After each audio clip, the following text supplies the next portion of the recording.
जैसे कि महाकाल श्रवण मास के महत्व में छठा अध्याय और छठे अध्याय का महत्व विशेष है, क्योंकि इसमें सोमवार के व्रत की कथा दी हुई है जो श्रवण मास में करना चाहिए। तो सोमवार व्रत विधान छठे अध्याय में दिया गया। इस पर सनंद कुमार बोले, हे महाभगवान, मैंने रविवार का सहर्ष कारक महत्व सुन लिया, अब आप श्रवण मास में सोमवार का महत्व मुझे बताइए। ईश्वर बोले, हे सनंद कुमार, सूर्य मेरा नेत्र है, अर्थात भगवान शिव का जो नेत्र है वो सूर्य है, इसका महत्व इतना श्रेष्ठ है। तो फिर उमा सहित सोम मेरे नाम वाले सोमवार का कहना ही क्या है, उसका तो महत्व मेरे लिए वर्णन करने के योग्य है। उसे मैं आपसे कहता हूँ, सोम चंद्रमा का नाम है और ब्राह्मणों का राजा है, यज्ञों का साधन भी सोम है। इस सोम के नाम के कारण को आप सावधान होकर मुझसे सुनिए, क्योंकि यह बार स्वयं भगवान शिव का स्वरूप है, अतः इसे सोम कहा गया है। इसलिए यह समस्त राज्य का प्रदाता तथा श्रेष्ठ है। व्रत करने वाले को यह संपूर्ण राज्य प्रदान देता है।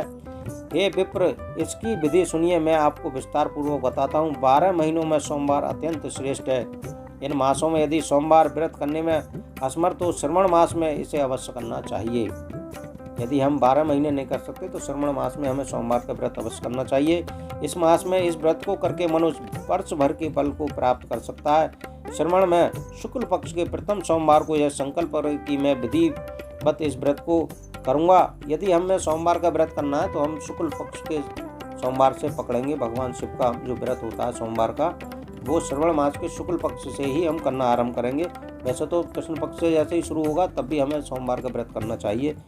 करूंगा, शिव जी मुझ पर प्रसन्न हो। इस प्रकार चारों सोमवार के दिन यदि 5 सोमवार हो जाएं तो उसमें भी प्रातः काल ये संकल्प करे और रात्रि में शिव जी का पूजन करे।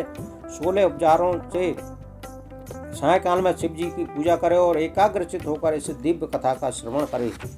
हे सनंद कुमार, इस सोमवार व्रत की कही जाने वाली विधि को मुझसे सुनिए। श्रवण मास के प्रथम सोमवार को इस श्रेष्ठ व्रत को आरंभ करें। मनुष्य को चाहिए कि अच्छी तरह स्नान करके पवित्र होकर श्वेत वस्त्र धारण करे और काम, क्रोध, अहंकार, द्वेष, निंदा आदि का त्याग करके मालती, मल्लिका आदि श्वेत पुष्पों को लाए। इसके अतिरिक्त अन्य विधि पुष्पों से तथा अभिष्ट पूजित उपचारों से द्वारा त्र्यंबकम यामहे सुगंधि पुष्टिवर्धनम उर्वारुकम बंदनान मृत्यु मोक्षे मामृतास, इस मूल मंत्र से शिव जी का पूजन करे। तत्पश्चात कहे कि मैं सर्व भवनाश महादेव, उग्रनाथ, भव शशि मौली, रुद्र, नीलकंठ, शिव तथा भवहारी का ध्यान करता हूँ। इस प्रकार अपने विभव के अनुसार मनोहर उपचार से देवेश शिव का विधिवत पूजन करे। जो इस व्रत को करता है उसके पूर्ण फल को सुनिए। जो लोग सोमवार के दिन पार्वती सहित शिव की पूजन करते हैं वे पुनरावृत्ति से अर्थात रहित अक्षय लोक प्राप्त करते हैं।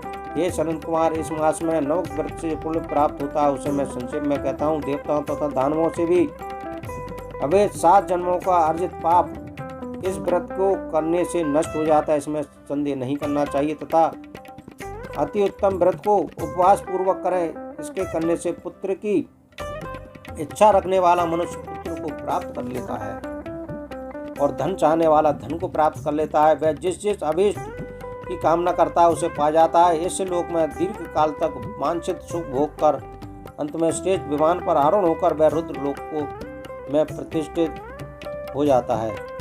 चित्त चंचल तथा धन चंचल और जीव भी चंचल है, ऐसा समझकर प्रश्न पूर्वक व्रत का उद्यापन करना चाहिए। चांदी के वृषभ पर विराजमान स्वर्ण निर्मित शिव तथा पार्वती की प्रतिमा अपने सामर्थ्य के अनुसार बनानी चाहिए। इसमें धन की कृपणता नहीं करनी चाहिए, कंजूसाई नहीं करनी चाहिए। तदंतर एक दिव्य तथा शुभ लिंगोद्भद्र मंडल बनाए और उसमें 2 श्वेत वस्त्रों से इस घट को स्थापित करे। घट के ऊपर तांबे अथवा बांस का बना हुआ पात्र रखे, उसके ऊपर उमा सहित शिव को स्थापित करे। इसके बाद श्रुति, स्मृति तथा पुराणों में कहे गए मंत्रों से शिव जी का पूजन करे। पुष्पों का मंडप बनाए, उसके ऊपर सुंदर चंदोवा, उसमें गीत तथा बाजों का मधुर ध्वनि के साथ रात्र में जागरण करे। तत्पश्चात बुद्धिमान मनुष्य को अपने गृह सूत्र में निर्दिष्ट विधान के अनुसार अग्नि स्थापन करे और फिर सर्वादि 11 श्रेष्ठ नामों से पलाश की समुदायों से 108 आहुति प्रदान करे। यव भी तिल आदि आहुति इस मंत्र से दे। बिलपत्रों की आहुति ओम त्र्यंबकम यामहे से या ओम नमः शिवाय मंत्र से प्रदान करे। तत्पश्चात वृष्टिकृत होम करके पूर्ण आहुति देकर आचार्य का पूजन करे और बाद में उन्हें गौ प्रदान कर दे। तदंतर 11 श्रेष्ठ ब्राह्मण को भोजन कराए और उन्हें वंश पात्र सहित 11 घट प्रदान करे। इसके बाद पूजित देवताओं तथा देवी को अर्पित की गई सामग्री आचार्य को दे। तत्पश्चात प्रार्थना करे कि हे प्रभु, मेरा व्रत परिपूर्ण हो और शिव जी की कृपा मेरे ऊपर हमेशा बनी रहे, शिव मेरे ऊपर प्रसन्न रहे। तदंतर बंधुओं के साथ हर्षपूर्वक भोजन करे।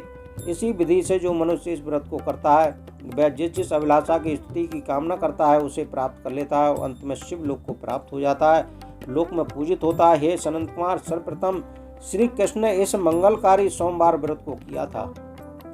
श्रेष्ठ आश्रित धर्मपरायण राजाओं ने भी इस व्रत को किया था। जो इस व्रत को नित्य श्रवण करता है वह भी इस व्रत के समान फल को प्राप्त कर लेता है।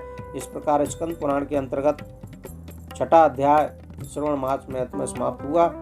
अगले अध्याय भी इसी तरीके से आप सुनते रहिए।